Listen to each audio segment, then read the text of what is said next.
This conversation is powered by Google Illuminate. Check out illuminate.google.com for more. Today's discussion centers on a research paper detailing a novel methodology for industrial process control using actionable world models. The authors propose a system that learns from limited data to actively control complex processes, effectively creating a digital twin. One of the key limitations of existing approaches to process monitoring and control that this paper addresses. Current methods often focus solely on anomaly detection, lacking the interpretability needed to identify root causes and implement corrective actions. Real-world processes, like plastic injection molding, frequently lack analytical models linking process signals to control parameters, hindering effective root cause analysis. This paper aims to bridge this gap by learning a model that understands the relationship between actions and their consequences on the process. The paper mentions actionable world models. Can you elaborate on what constitutes an actionable world model in this context and how it differs from other world models? An actionable world model, as used here, learns a representation of the process that directly predicts the necessary control actions to maintain stability.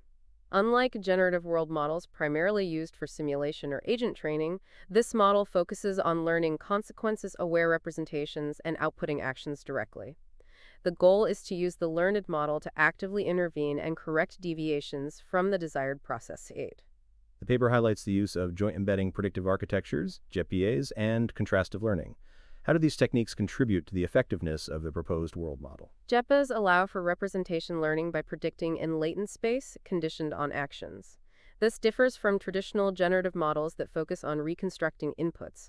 Contrastive learning, while not used in a purely contrastive way, informs the learning process by leveraging the differences in control parameters between reference and observed process signals. This allows the model to learn the nuanced effects of different control parameters on the process. The paper emphasizes the importance of disentangled representations.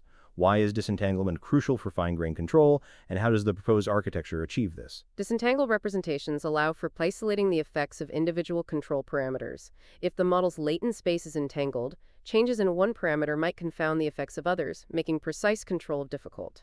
The architecture achieves disentanglement by jointly optimizing for latent consistency and accurate action prediction.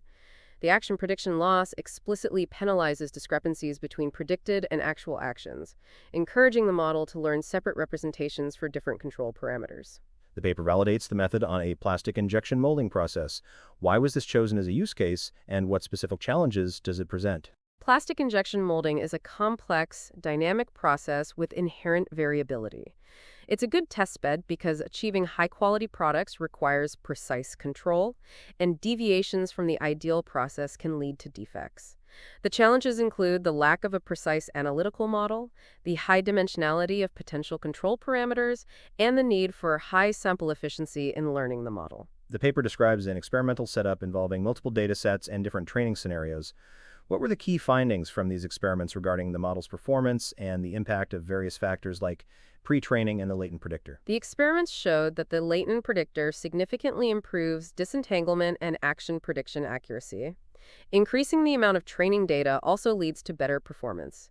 However, pre-training with data from a significantly different process can be detrimental, leading to negative transfer.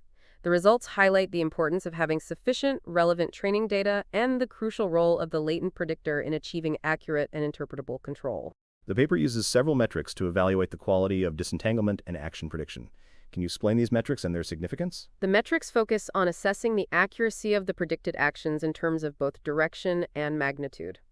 The angle between the predicted and actual action vectors measures the accuracy of the predicted direction, while the distance between them measures the accuracy of the predicted magnitude. A harmonic mean of these two metrics provides a combined measure of overall prediction quality. The analysis is done both for pairwise comparisons of parameters, 2D, and for all parameters simultaneously, 3D. The paper mentions limitations of the proposed method. What are these limitations, and how might they be addressed in future work? A key limitation is the reliance on accurate and reliable machine parameters. The model's performance depends on the quality of these parameters and their ability to capture the underlying process dynamics. Another limitation is the potential for limited generalizability to processes with different control parameters. Future work could focus on addressing these limitations by exploring more robust methods for handling noisy or incomplete data, and by investigating techniques for improving the model's generalizability across different processes. The paper suggests avenues for future research. What are some of the most promising directions for extending this work? Future work could involve scaling the model to handle a larger number of control parameters and exploring more sophisticated methods for handling the non-bijective relationship between process signals and machine parameters. Investigating the use of transfer learning with more diverse datasets is also crucial. Finally, extending the approach to other industrial processes and exploring its integration with existing process control systems would be valuable contributions. The paper concludes by mentioning the broader implications of actionable world models in other AI fields. Can you elaborate on this? Actionable world models capable of learning representations of their percepts and issuing goal-driven behavior have significant potential in various AI domains. Robotics, autonomous agents, and other areas requiring intelligent control systems could benefit from this approach. The ability to learn effective control strategies from limited data and to adapt to changing environments is crucial for many real-world applications. The paper's introduction mentions the transition from passive monitoring to active control. Can you elaborate on this transition and the role of the proposed world model in facilitating it? Passive monitoring involves simply observing the process and detecting anomalies. Active control, on the other hand, involves actively intervening to maintain stability and correct deviations. The proposed world model bridges this gap by providing a mechanism for understanding the relationship between actions and their consequences, enabling the system to actively adjust control parameters based on observed process signals. This transition is crucial for moving towards more autonomous and efficient industrial processes. The paper discusses the use of convolutional layers in the encoder. What is the rationale behind this choice, and how does it contribute to the model's ability to handle time series data? Convolutional layers are well suited for processing sequential data like time series because they can capture local patterns and temporal dependencies within the pressure curves. The use of multiple convolutional layers allows the model to learn hierarchical representations, capturing both low-level features, e.g., short-term fluctuations, and high-level features, e.g., overall curve shape. This hierarchical representation is crucial for effectively understanding the complex dynamics of the injection molding process. The paper mentions the use of a 10-dimensional latent space. How was this dimensionality chosen, and what considerations went into selecting this specific value? The choice of a 10-dimensional latent space is a balance between capturing sufficient information about the process dynamics and maintaining computational tractability. A higher dimensional latent space might capture more detail but could lead to overfitting and increased computational cost. A lower dimensional space might not capture enough information to accurately predict actions. The value of 10 was likely determined through experimentation and validation, finding a good balance between these competing factors. The paper details the loss function used during training. Can you explain the components of this loss function and how they contribute to the overall learning objective? The loss function combines two main components: a latent consistency loss and an action prediction loss. The latent consistency loss ensures that the predicted latent representation is consistent with the encoded representation, promoting accurate modeling of the process dynamics. The action prediction loss penalizes discrepancies between predicted and actual actions, encouraging the model to learn disentangled representations for different control parameters. The weighting of these two components, BLOSes on 19.1 and 18.2, is crucial for balancing the emphasis on consistency and accurate action prediction. The results section shows visualizations of the latent space. What insights do these visualizations provide into the model's learned representations? The visualizations demonstrate the model's ability to learn action-aware and disentangled representations. The clear separation of clusters corresponding to different actions in the reduced dimensionality PCA plot indicates that the model effectively captures the distinct effects of individual control parameters.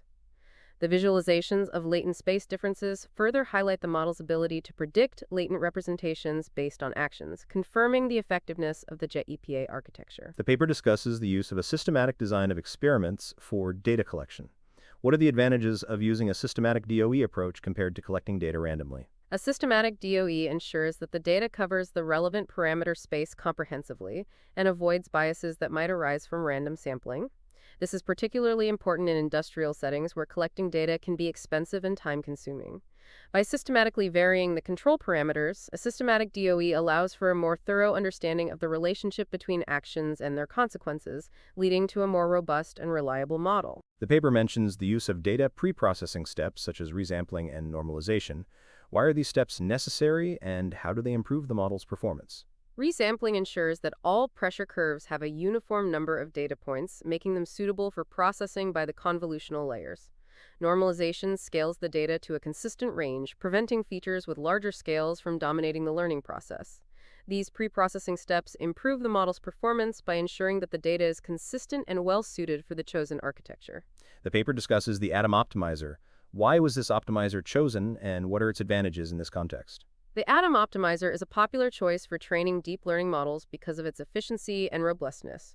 It adapts the learning rate for each parameter individually, allowing for faster convergence and better performance on complex optimization problems. Its effectiveness in handling high-dimensional data and its ability to adapt to changing gradients make it a suitable choice for training the proposed world model. The discussion of the results include a comparison between experiments with and without the latent predictor. What are the key differences in performance observed between these two scenarios? Experiments without the latent predictor showed significantly poorer performance in terms of disentanglement and action prediction accuracy. The latent predictor plays a crucial role in guiding the learning process and ensuring that the model learns action-aware representations.